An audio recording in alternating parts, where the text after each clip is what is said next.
Hey folks, David here, TexasLonghornsFans.com. We're back on the offense for our last position group of a 2021 position breakdowns and previews. We got the wide receivers this time. Definitely kind of a head scratcher of a group for me. There's a lot of excitement about this group, but I also think there's a lot of confusion, and I think we're in for maybe some good and bad surprises with this group. So I really think there's a lot to dissect with this group, just in terms of the different types of players that we've got here and maybe what's expected of them. So hit the like button, subscribe, hit the notification bell so you don't miss any other of the position previews. If you missed any of the other ones, they're on the channel. You can watch them. I definitely want to hear what you guys think about this group. It's pretty interesting to me. Probably the most interesting group on the team to me. What are you expecting? Who do you think was going to break out? And who have you kind of been maybe disappointed in? But hope you enjoy the video.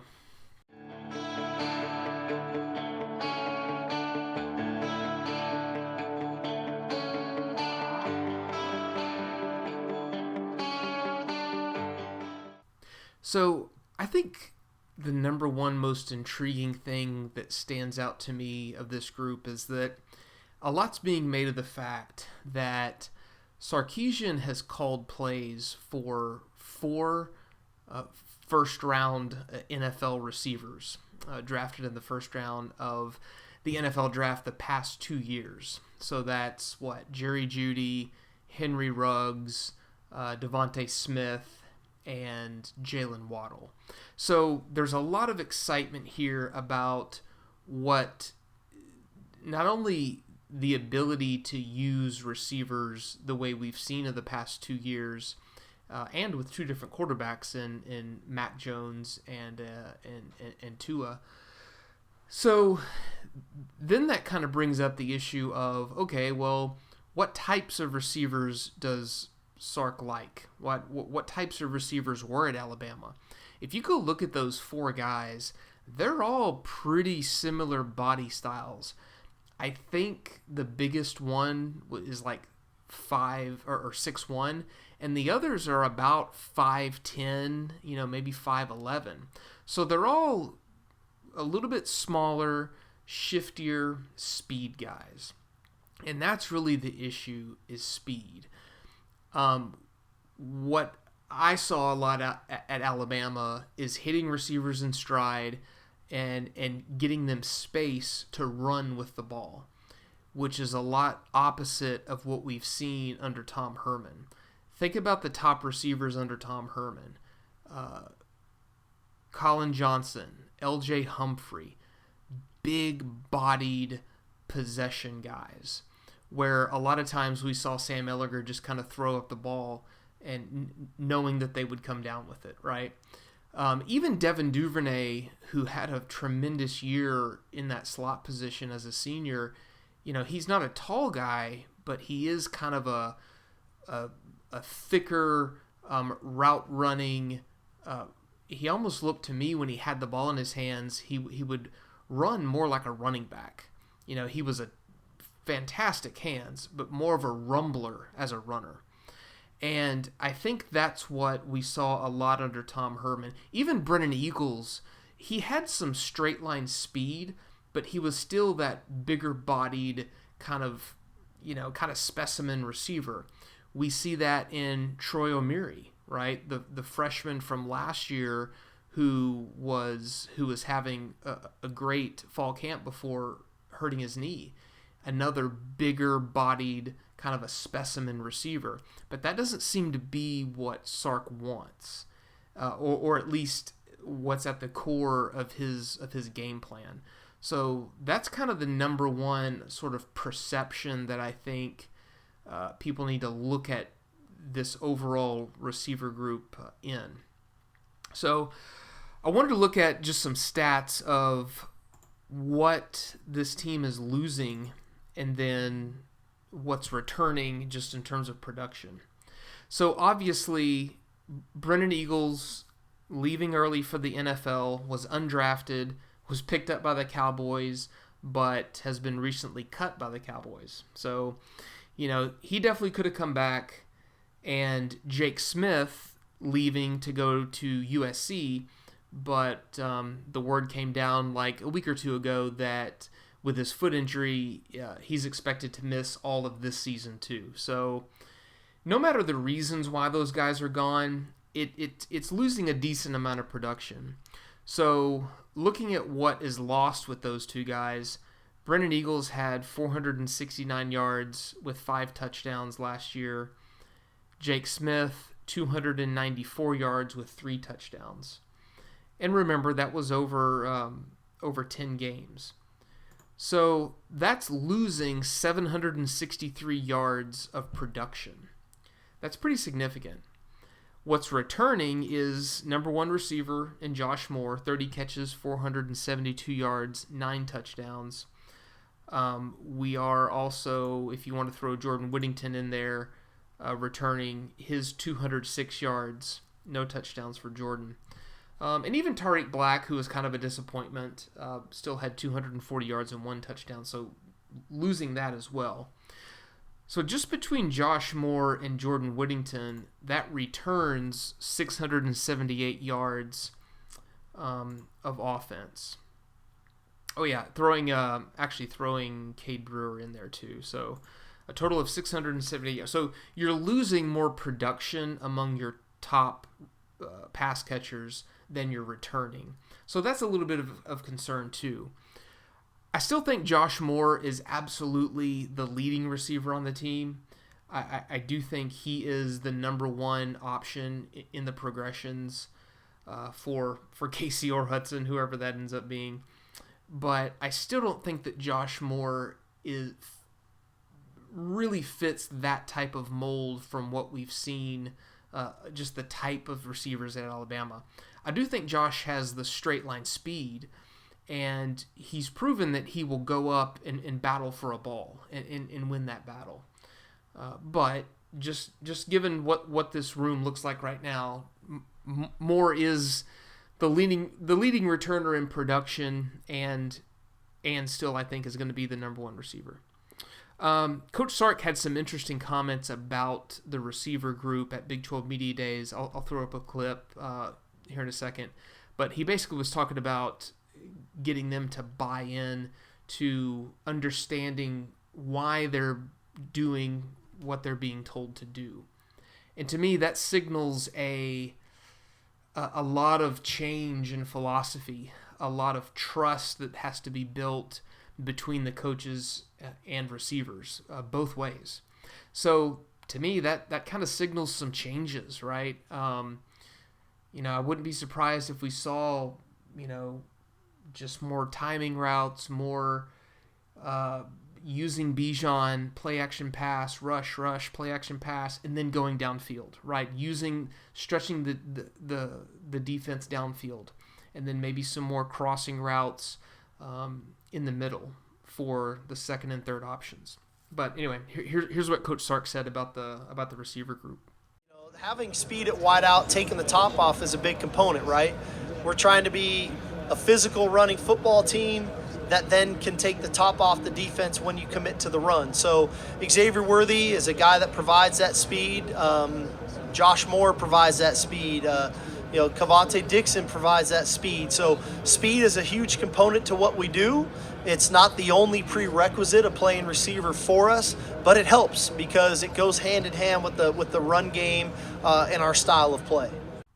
All right, so I just thought that was pretty interesting from a, just kind of from a philosophy standpoint of a lot of coaches talk about buy-in, and sure, it's important, but just to me, that just seemed like it was code word for we're making some changes around here, right? So given that, and given some of the reports that coming out of fall practice so far, okay, here are my projected starters, and to me, this is kind of the most surprising group, and I shifted this around a couple times. So as you can see here, and I'm also sticking with the wide receiver positions from last year, just in terms of what they're labeled, the X and the Z on the outside, and that H wide receiver spot in the slot. And also, given this, I'm not going to be surprised at all if we see more 4 wide receiver sets, but sticking with three wide receivers, I got Josh Moore and Jordan Whittington on the outside receiver spots that are more speed. And then I've got true freshman Xavier Worthy in the slot. Now, there's been a ton of high praise about Worthy coming from coaches, coming from players, just his speed, his route running ability, and how quickly he's been able to make the transition from high school and to pick up what these coaches want to do. Now, part of me thinks that that's not too surprising because he's brand new to the program. Whereas Jordan Whittington, this is his third year.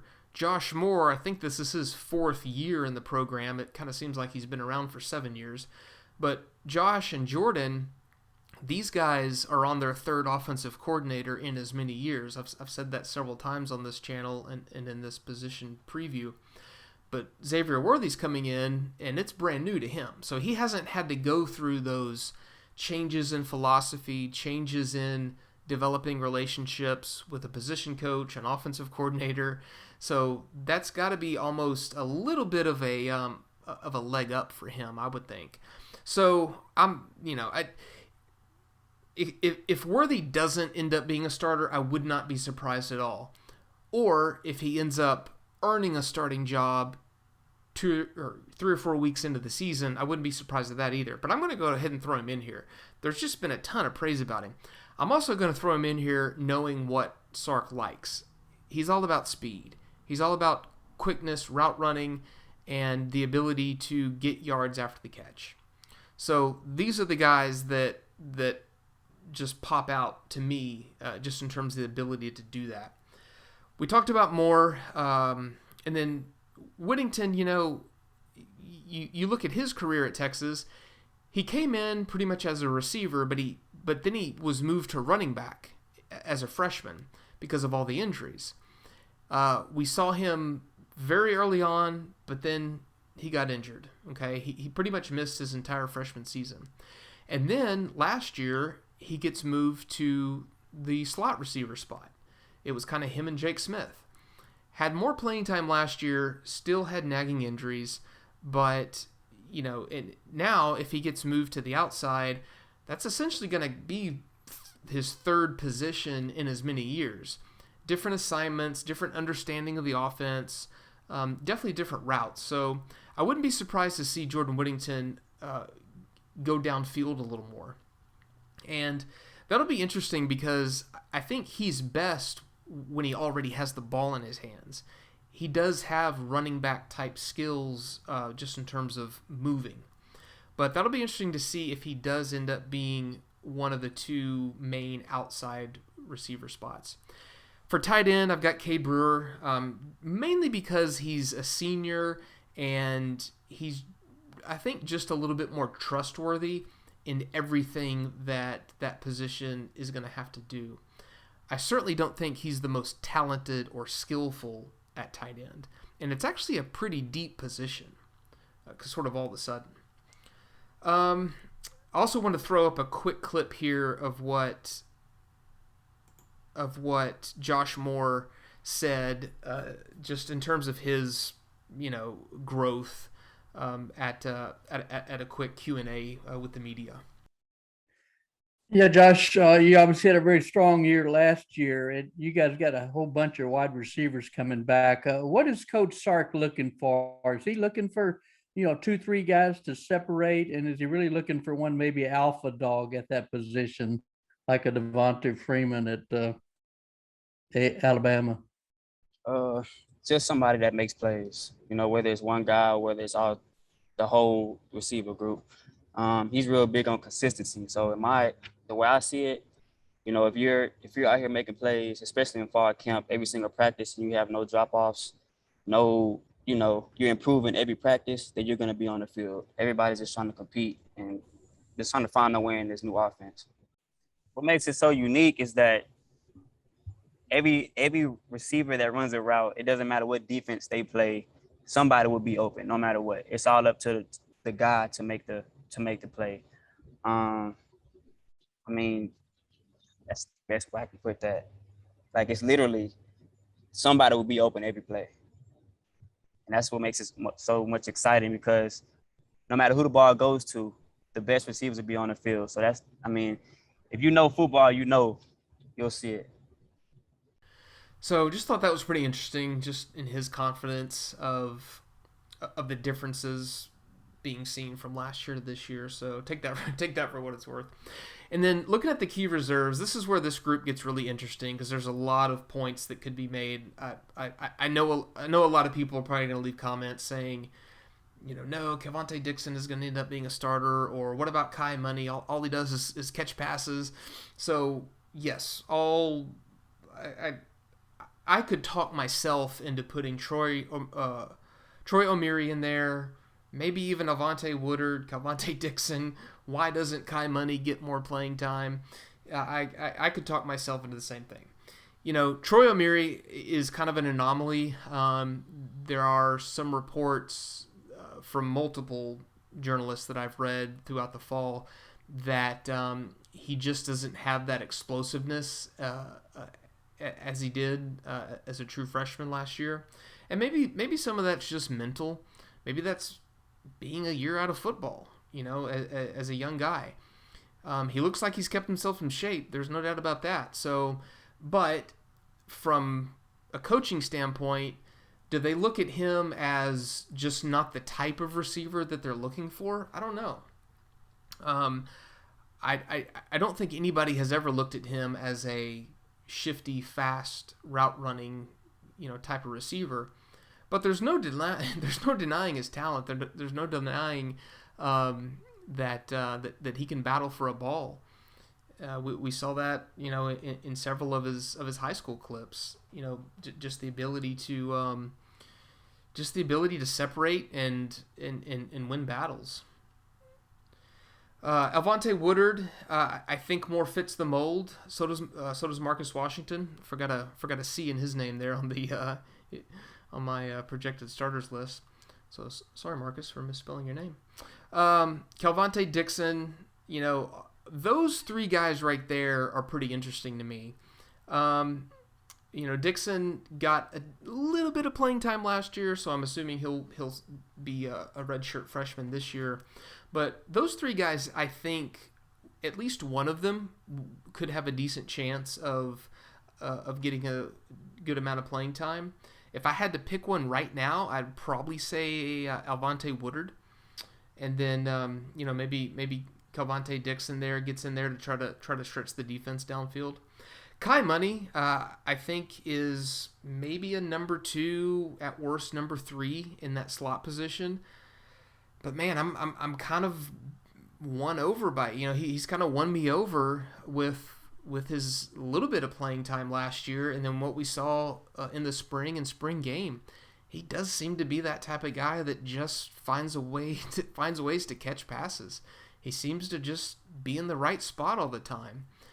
Seemed to me that during the spring game, Hudson Card had a pretty good trust and relationship with him in the middle of the field. So, and I love to see a passing game attack the middle of the field. To me, that kind of demoralizes a defense. If you get burnt, once or twice by just a speedster on the sidelines, that happens sometimes.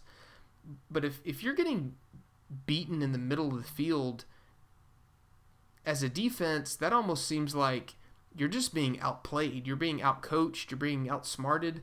The defense is not in position, and that's really where the route running I think can kill the defense, especially when you're attacking. When you're forcing a linebacker to cover one of these speedster guys. And then I went ahead and threw 2 more possibilities at tight end. Jatavion Sanders, the true freshman, and then Jared Wiley. I have him as a junior there, but I think he might be classified as a sophomore this year, given last year's not counting toward eligibility. So, and then Gunnar Helm is another guy. I didn't put him on here, but I'll go ahead and mention him.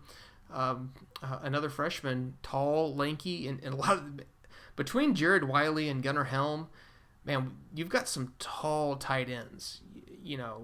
How they're going to be used in this type of offense, I don't know. Will Jatavion Sanders stay at tight end? I don't see him playing one of the receiver spots in this type of offense, but, possibility that maybe he might move to defense at some point. I don't know. But he's a big-time recruit, and it's hard for me to see how he fits into this group over the next, couple years. But, we'll see. He seems to me to be one of those really big, kind of not slow, but relies on his body to win battles and doesn't rely on his feet or speed. But we'll see. If I had to make a bold prediction at tight end, I would say Jared Wiley would probably end up being the most productive tight end. That doesn't mean that he'll get more snaps than Cade Brewer, but I just think Jared Wiley is a better pass catcher than Cade Brewer in terms of overall production. However, I do think last year we saw some mental slips by Wiley. So that's a lot for this group. There's a lot to look at. There's a lot to talk about. A lot of predictions to make. But also, think about this: the wide receivers have to catch the ball from a quarterback throwing the ball, and we still don't know who that's going to be yet. This past week, Hudson Card was working with the first team, and Casey Thompson was working with the second team. I don't think that that's any indication that there's been a solid choice made, but if I was a wide receiver, I would kind of like to know who's going to be throwing me the ball. I think that matters. So, and I definitely think a quarterback can have a little bit more chemistry with one wide receiver over another. So, how much does that hurt this group? Not sure. But I do think that that's definitely something that that's worth mentioning and worth thinking about. So, anyway, let me know what your thoughts, guys. Let me know your projected starters. Am I crazy for thinking Xavier Worthy is going to get a starting spot as a true freshman? I don't know. I'm pretty confident in the Josh Moore and Jordan Whittington being the outside receivers. Troy Omeary, we'll see. He could end up being a starting wide receiver, no doubt. And then if I had to pick another guy out of the reserves that I think is going to get the most time or most production, I'm going to go Alvonte Woodard. So let me know what you think about that. Don't forget to subscribe, hit the notification bell, share this video out. If you're listening on the podcast, don't forget to subscribe there as well. And head on over to TexasHornsFans.com. We'll see you in the next video. Welcome.